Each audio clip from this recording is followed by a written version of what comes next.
प्यारे बच्चों, मध्यकालीन भारतीय इतिहास के स्रोत,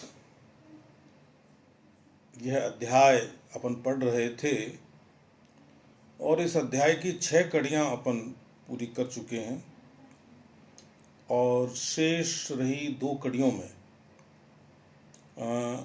मध्यकालीन भारतीय इतिहास के स्रोतों का जो सल्तनत काल है उससे संबंधित सामग्री की बात पूरी हो जाएगी। हमें विदेशी यात्रियों के वृत्तांतों के बारे में जानना है। पहले भी कहा, अब भी कहता हूं कि जो लोग भारत में बाहर से एक यात्री के रूप में आए थे, वे भारत की सभ्यता को तो जान सकते हैं। वे ये जान सकते हैं कि भारत के पास क्या है,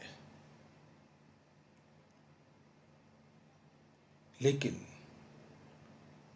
भारत की आत्मा को समझना इन विदेशी यात्रियों के लिए बहुत मुश्किल होता है। एक तो वो ज़्यादा समय के लिए यहाँ टिकते नहीं,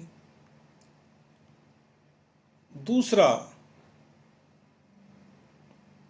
कि उनका संपर्क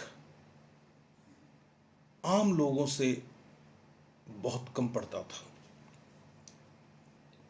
फिर भी हम हमारे देश में आए हुए बाहर के यात्रियों के वर्णन की उपेक्षा नहीं कर सकते। जो चीजें हमें ऐसी मिली हैं जिनकी हम दूसरे स्रोतों से पुष्टि कर सकते हैं, वे चीजें हमें इतिहास की रचना में, इतिहास लेखन में बड़ा सहयोग करती हैं। ज़्यादा तो नहीं, लेकिन मैं आपको 3-4 विदेशी यात्रियों के बारे में बताऊंगा जो सल्तनत काल में हिंदुस्तान में आए। एक नाम है इब्न बतूता का। मोरक्को का रहने वाला था, लेकिन यात्री अरब का था। इस्लामी धर्मशास्त्र, इस्लामी कानून का वो अच्छा जानकार था और उसकी इच्छा थी कि मैं दुनिया घूमूं। 1325 ईस्वी में उसने अपना घर छोड़ दिया था और घूमता घामता वो 1333 में अपने सिंध में आया। सिंध से फिर वो दिल्ली आया। दिल्ली में उसको मोहम्मद बिन तुगलक का संरक्षण मिला। उसे दिल्ली का काजी तक बनाया गया। 8 साल तक वो दिल्ली का काजी रहा। उस पर कुछ भ्रष्टाचार के, कुछ बेईमानी के आक्षेप लगे, सजा भी हुई और सुल्तान ने व्यक्तिगत रुचि लेके उसको छोड़ भी दिया। यहां तक कि उसे एक जो दल चीन जाने वाला था राजा की तरफ से, सुल्तान की तरफ से, उसका वो लीडर बनाकर भेजा गया। अब दुर्भाग्य था उसका कि वो चीन देख नहीं सका। रास्ते में उसका जो पानी का जो जिस जहाज में वो जा रहा था उसका एक्सीडेंट हो गया, दुर्घटना हो गई, तो उसको अपना काम निपटाए क्या काम वो शुरू ही नहीं कर सका, दिल्ली लौटना पड़ा। फिर बाद में वो मालदीव, श्रीलंका निकल गया। फिर वहाँ से वो दक्षिण भारत की तरफ आ गया। दक्षिण भारत के जिन राजाओं का वर्णन करता है वो उसमें विजयनगर का राजा हरिहर प्रथम भी है। फिर दक्षिण भारत में मदुरा में रुका वो थोड़े समय के लिए, तो यहाँ से वो मक्का चला गया हज यात्रा के लिए। इस समय तक उसकी अच्छी प्रतिष्ठा हो गई थी। मक्का से फिर वो अपने वतन, अपने जन्मभूमि मोरक्को चला गया और वहाँ उसका वहाँ के लोगों ने बहुत अच्छा स्वागत किया। अब आप पूछोगे कि उसकी किताब कौन सी है? उसकी किताब का नाम है किताबुर रहला, अरबी में लिखी हुई किताब है। एक भाग में वो अपने दिल्ली के अनुभव बताता है, दूसरे भाग में वो अपने मदुरा के अनुभव बताता है। कुछ मामलों में वो मोहम्मद बिन तुगलक के इतिहास का एक प्राथमिक आधार भी है, वो एक प्राइमरी सोर्स भी है मोहम्मद बिन तुगलक के इतिहास का। लेकिन बहुत सारी अशुद्धियां हैं, बहुत सारी गलतियां हैं उसके लेखन में, यह भी है। उसके साथ दिक्कत ये थी कि वो फारसी नहीं जानता था।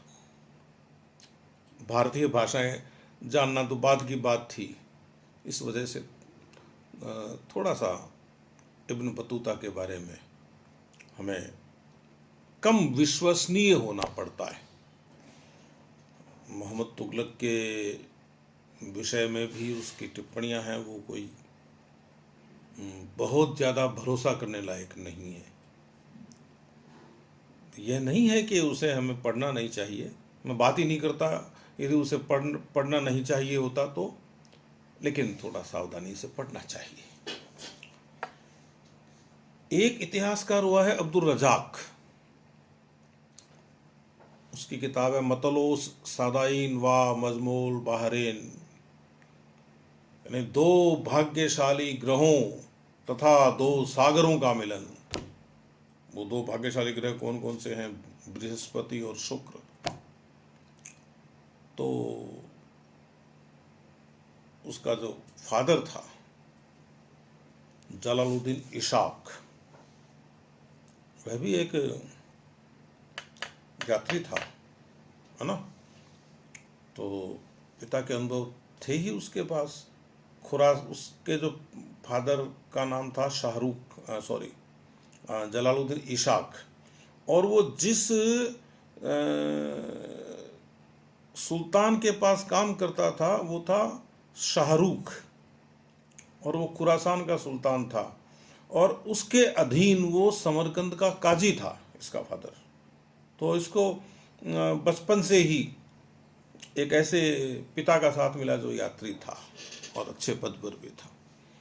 जब इसके पिता की मृत्यु हो गई तो 1437 ईस्वी में यह फिर सुल्तान की सेवा में आ गया, शाहरुख की सेवा में, अब्दुल रजाक।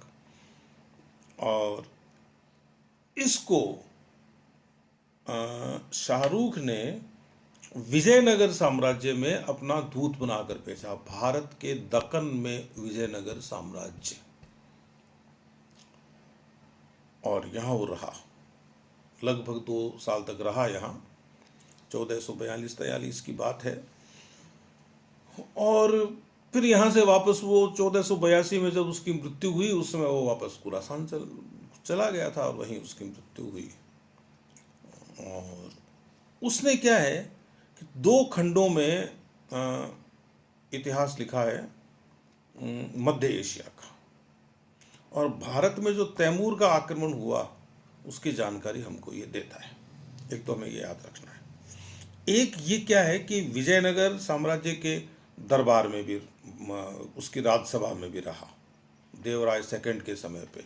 तो विजयनगर साम्राज्य की जानकारी भी इससे मिलती है, कुछ तो वहाँ के राजा के बारे में और कुछ वहाँ की व्यवस्था के बारे में, चाहे वो शासकीय व्यवस्था हो या वो सामाजिक व्यवस्था हो। कुछ और भी यूरोपीय यात्री हैं, जैसे मार्को पोलो है, निकोलो कॉन्टी है, बारबोसा है, पायस है। इन्होंने भी समय समय पे लिखा है। और अपनी तरफ से अच्छा ही लिखने की कोशिश की है। तो ये जो बचे हुए जो नाम ले रहा हूँ मैं, इनमें से कुछ का वर्णन मैं आपसे तब करूँगा जब अपन सातवीं बार मिलेंगे, और उसके साथ ही फिर ये सल्तनत कालीन इतिहास के सोर्सेज का जो विवरण है, जो बात मैंने आपके साथ की, वो बात खत्म हो जाएगी। तो तब तक के लिए आज्ञा दीजिए, फिर मिलेंगे। नमस्कार।